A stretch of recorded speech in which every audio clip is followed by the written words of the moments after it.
ያን ቤት ይሄንን ነገር በስተት እሺ እንዳትሉ ማለት ነው 200 ሪያል ጨምርልሻለሁ ብላ ጉድ ሰራቻት። በነገራችን ላይ አንዳንድ ደሃ አረቦች አሉ ደሞዝ መክፈል የማይችሉ ባሏ ስራ የሌለው ወይም ሴትዮ ስራ የሌላት ወይም ደግሞ ከናንተ ጉልበት ተጨማሪ ብር የሚፈልጉ አረቦች እንዳሉ ስንቶቻችሁ ነው የምታውቁት ማለት ነው። 3 እና 4 ቤት የሚሰሩ በጣም በርካታ እህቶቻችን አሉ ሳውዲ አረቢያ ላይ ማለት ነው።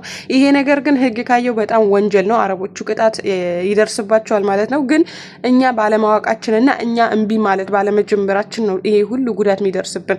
የእህታችን ጉዳይ ወደ ጉዳይ ከመግባቴ በፊት ይሄ ቪዲዮ እስከ ቪዲዮ ፍጻሜ እንድታዳምጡና ላይክ እና ሼር ሰብስክራይብ እንዳትረሱ በአክብሮት ጠይቃለሁ። በጣም ወዳችኋለሁ፣ በጣም አከብሯችኋለሁ። የኔ ውድ እህቶች የምታበረታቱኝ፣ ምክርሽ ጠቅሞኛል፣ በርቺ፣ ጠንክሪ፣ ወደፊት የምትሉኝ እጅግ በጣም አድርጌ አመሰግናለሁ። ጉዳዩ እንደዚህ ነው። እህታችን ከመጣች ከ4 ወር በኋላ መዳሙ ምን ትላታለች? 200 ሪያል ልጨምርልሽና የእህቴ ቤት ስሪ ትላታለች። ስራም ብዙ የለም ትላታለች። ከዛ በኋላ እህታችን ይሄ 200 ሪያል ብዙ መስሏት በደስታ እሺ ብላ ተስማማለች ማለት ነው። ስትስማማ ቀጥታ ሁለቱም ቤት መስራት ቀጠለች። መጀመሪያ ስራ የሌለ መስሏታል፣ ዝም ብሎ መስሏታል። ግን እንደውም ካለችበት ቤት የዛኛው ቤት ስራ በልጦ ይገኛል ማለት ነው። እንደውም በግድ እሷን ለማሰራት መሞከር ጀመሩ። ለምን? እሺ ብላ ስለተስማማች ማለት ነው። እና ጠዋት ተነስታ የራሷን ስራ የ4 ልጆች ልብስ ማጠብ፣ የ4 ልጆች ምግብ መስራት፣ እንግዲህ ሰውየውም ሴትዮም አለው 6 ናቸው። የእነሱ ምግብ ማብሰል፣ ማጠብ፣ መተኮስ፣ ማጽዳት አለ። ምድርና ፎቅ ነው። ይሄኛውም ሳውዲ ታውቃላችሁ፣ አብዛኛው ቤት ምድርና ፎቅ ነው። አንድ ሰራተኛ ነው የሚሰራው። ከዛ በኋላ የዚህኛው ስራ ስትጨርስ ቀጥታ ወደ እህቷ ቤት ትወስዳታለች ማለት ነው። ከዛ እህቷ ቤትም ስትሄድ ተመሳሳይ እንደዚህ አይነት ቤት ስራ መተኮሱ፣ ማጠቡ። እንደውም የእህቷ ቤት ደግሞ ኦቲዝም ልጅ አለ ተባለ፣ በሽተኛ ልጅ አለ። እሷንም መጠበቅ፣ እሷ ደግሞ የምትጸዳዳው ፍራሿ ላይ ነው። የእሷን ማጸዳዳት ከባድ ነው። በነገራችን ላይ ራሳቸው የሚጸዳዱ ልጆች መያዝ በራሱ ሌላ አንድ ሰራተኛ ያስፈልጋል። እና እሷን መያዝ በቃ እንደ ግዴታ ተደረገባት ሁለቱም ቤት ላይ ማለት ነው። በመጨረሻም ደግሞ እምቢ በቃ ደከመኝ ሰለቸኝ ብትል ምን ብታረጋት ጥሩ ነው? አሳፍርሻለሁ፣ ምንም አታመጭም፣ መስራት ካለብሽ ትሰሪያለሽ ብላ ደሞዟን ያዘችባት ማለት ነው። የ2 ወርና የ3 ወር የ2 እና የ3 ወር ደሞዝ ሲያዝባችሁ በነገራችን ወዳጅ ሳይሆን ተጣልታችሁ ነው የምትሰሩት። ለምንድን ነው የምትሰሩት? ይሄ ነገር በእኔም ላይ ስለደረሰ ቢከብዳችሁ እንኳን ልትሞቱ ብትደርሱ ራሱ እንኳን ትሰሩታላችሁ። ለምን? ነገ ከነገ ወዲያ ምናልባት የሰራሁበትን ደሞዝ ከተሰጠኝ በሚል ሀሳብ ማለት ነው። እና እንደዛ አይነት ነገር በሚደርስባችሁ ሰዓት አንደኛ አለመስማማት ነው። ለመጣችሁት እናንተ ለአንድና ለአንድ ቤት ነው። 200 ሪያል ምንም አይጠቅምም። ገባችሁ? ምንም አይጠቅማችሁም። ጤናችሁ ይበልጣል። አሁን ለምሳሌ እስቲ የበሽተኛ ልጅ ካካ ማጸዳዳት ምናምን ማጠብ አስባችሁታል? ያ ራሱ ከወር የወር ደሞዝ እንኳን ቢከፈላቸው አንዳንድ ሰራተኞች አይሰሩትም ማለት ነው። አያችሁ? የሌላኛው ቤትም እንደ አንዳንዴ ጠንካራ ካልሆናችሁ እሺ የምትሉ እሺ ማለት በነገራችን ጥሩ ነው። ግን እሺ ምለው ምንድን ነው? በስተት ማለት ነው። እሺ ምለው ምንድን ነው? ይሄ ጉዳይ አማክራችሁ እንደዚህ እየተባልኩ ነው ምናምን ብላችሁ ጓደኛ ካላችሁ ጠይቃችሁ። ይሄ ጥያቄ ደግሞ ጓደኛ አያስፈልገውም። ሲጀመር እራሳችሁ ማሰብ፣ ከምንም በላይ ገንዘብ ሳይሆን ማስበለጥ ያለባችሁ እንትናችሁ ጤናችሁ ነው። ለምሳሌ አሁን አንዳንድ እህቶች አላችሁ ደሞዝ 1000 ነው ግን ስራ የለም፣ ደሞዝ አነሰ የምትለው አላችሁ። ሀቢብቲ ፊንጢጣዋ እስከሚበጥስ ድረስ በ800 መሰራህት አለች። ገባችሁ አይደለ? ግን ምንድነው ምለው እንዳትሳሳቱ። በቃ ሌላ ተጨማሪ ስራ ምናምን እነሱ እንደ ግዴታ ነው ቢቆጥሩባችሁ። ደግሞ አንድ የለመዱ ማለት ሁለተኛ አልሰራም፣ ደከመኝ፣ ሰለቸኝ፣ ተበጣጠስኩ ብትይ አይሰሙሽም አረቦች። መጀመሪያ አለማስለመድ፣ መጀመሪያ ስራው የሚከብዳችሁ ከሆነ አለመስራት። አልሰራም ቢሮ መልሱኝ። 3 ወር ከሞላ በኋላ ቢሮ ሰዱኝ ምናምን ጭቅጭቅ ድብድብ ይመጣል። 3 ወር ሳይሞላስ እዚህ ቤት አልሰራም በቃ እኔ አልተመቸኝ ብትሉ ቢሮ ራሱ ባይፈልጉ ሴትዮ አንጠልጥላ ወደ ቢሮ ትመልስልሻለች።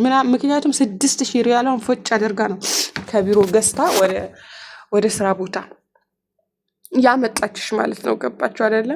እና ከጤናችሁ እንትናችሁ እንዳታስበልጡ። በነገራችን ላይ እህቶቼ ወላሂ በጣም የሚያሳዝን ነገር አንድ እህታችን ምናልባት እዚህ ላይ ፎቶዋን አስቀምጥላችኋለሁና ቆይ እንደውም አሁን ላስገባው ፎቶ ኦኬ አያችሁ አይደል? እቺ ልጅ ምን እንደተፈጠረባት ልክ ሳውዲ በገባች በ3 ወራ ራሷን ሐኪም ቤት ላይ ነው ያገኘችው። ሐኪም ቤት ላይ አንዷ እጇ ፓራላይዝ ሆኖ አንዷ እጇ ተቆርጦ 2 እግሮቿ ተቆርጠው ራሷን አገኘች ማለት ነው።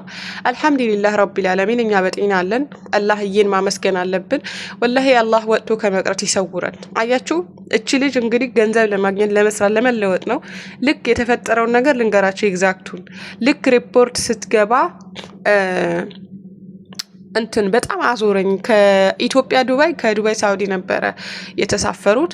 ከዛ ልክ ሪፖርት ስትገባ አዞረኝ ያዞኝ ብላ ለጓደኞቿ ተናገረች። 2 ጓደኞቿ ሳይዟትም ወደቀች ማለት ነው። ልክ ስትወድቅ አምቡላንስ ምናምን መጣ፣ ተደወለ፣ ወደ ሐኪም ቤት ሄደች። ወደ ሐኪም ቤት ስትሄድ ወደ ከፍተኛ ሐኪም ቤት እንትን ሪፈር ተደረገች። ሌላ ሐኪም ቤት ተወሰደች። አንችለውም ከባድ ነው በሽታዋ ምናምን ተብሎ ምንም በማታውቀው ነገር እግሯ ተቆርጦ ከ3 ወር በኋላ ነቃች ማለት ነው። እና በጣም ያማል፣ ያሳዝናል። ወጥቶ መቅረትም አለ አንዳንዴ። ወላይ በጤና ካለን ምንም አይነት ችግር ውስጥ ብንሆን ምንም አይነት ከባድ ነገር ውስጥ ብትሆኑ ጤና ካለ የማይስተካከል ነገር የለም። እስቲ እቺ ለዚህ እህታችን ምንድን ነው የምትሏት? እስቲ ምን ቃል ያጽናናታል? አሁን እቺ ልጅ ድንገት ራሷ እጇ እግሯ ተቆርጦ ስታገኝ ሌላኛው እጇ ደግሞ ፓራላይዝ ሆኖ በቃ ምንም የማይሰራ ሆኖ እና ባሏ ትላንትና ቲክታክ ላይ ሲያወራ ነበር እና በጣም ያሳዝናል። ሀቂቃ ደግሞ ትንሽ ልጅ ናት እሷ ማለት ነው ባላላት እና ወጥቶ መቅረትም አለ። አንዳንዴ ብዙ ችግር ቢደርስባችሁም በትዕግስት ይፈታል። የማይፈታ ነገር የለም በህይወት ካላችሁ። ብቻ ጤናችሁ ላይ የሆነ ነገር እንዳይደርስ ጥንቃቄ አድርጉ። ራሳችሁን ጠብቁ። ብሉ፣ ጠጡ። ወላይ እውነቴን ነው የምላችሁ የማያልፍ ቀን የለም። ለሁሉም ችግር መብት ያለው ኢለ ለጤናችን አሁን አንድ እቺ ልጅ አሁን እግሯ ምን ይመልሰዋል? ምን ቃል ነው እግርሽን እንዴት ነው ሰው ሊያጽናናት የሚችለው ማለት ነው። እና ብዙ ጊዜ አነሰኝ፣ እንደዚህ ሆንኩ፣ እንደዚህ ወርዶ፣ እንደዚህ ወጥቶ፣ እንደዚህ በቃ ሀዘን ላይ ትካሴ ላይ እኔ ለእናንተ ብቻ አይደለም እኔም ራሴ አንዳንዴ በቃ እንትን ላይ ይደክመኛል፣ ስትችት ይለኛል። በቃ ይሄ ሰው አገር ህይወት ማለት ነው። ግን አንዳንዴ ሲያስበው አልሐምዱሊላህ በጤናዬ ነው። ይሄ ራሱ ያጣ ስንቱ አለ፣ ጤና የሌለው ስንቱ አለ፣ ጤናውን አጥቶ የሚኖር አልጋ ቁራኛ ሆኖ የሚኖር ሰው ስንቱ አለ። እቺ ልጅ አሁን ምን ቃል ያጽናናታል? ንገሩኝ። በጤና ካላችሁ እየሰራችሁ እየበላችሁ ከሆነ ሰርታችሁ የምትበሉበት እጅግር ካለሽ አይን ካለሽ ሀቢብቲ ኢንሻአላህ ነገ ሌላ ቀን ነው። እልፍ ቢሉ እልፍ ይገኛል። ደሃ ሞኝ ሞቱን ይመኛል። እና ብዙዎቻችሁ ራሳችሁን ለማጥፋት ራሴን ባጠፋውና ራሴን እንደዚህ ባስቻለኝ ምናምን የምትሉ ሴቶች አላችሁና አላህ እያችሁን አታስቀይሙት። አልሐምዱሊላህ ወለከል ሐምድ በሉ እና ጾመኛ ነኝ ዛሬ። እናንተም ጾሙ። ጾማችን ሰላታችን አላህ ይቀበለን። ከመጥፎ ነገር ሁሉ አላህ ይሰውረን ያ ረብል ዓለሚን። በቀጣይ በአሪፍ ቪዲዮ እንገናኛለን። ሰላም አለይኩም ወራህመቱላሂ ወበረካቱ። እሺ ወዳችኋለሁ። የምር በጣም ነው ማከብራችሁ በዛ አጋጣሚ፣ ምክንያቱም ስለምትሰጡኝ፣ ስለምታበረታቱኝ፣ ስለ አስተያየታችሁ ሁሉ ነገር ማለት ነውና ባይ ባይ ባይ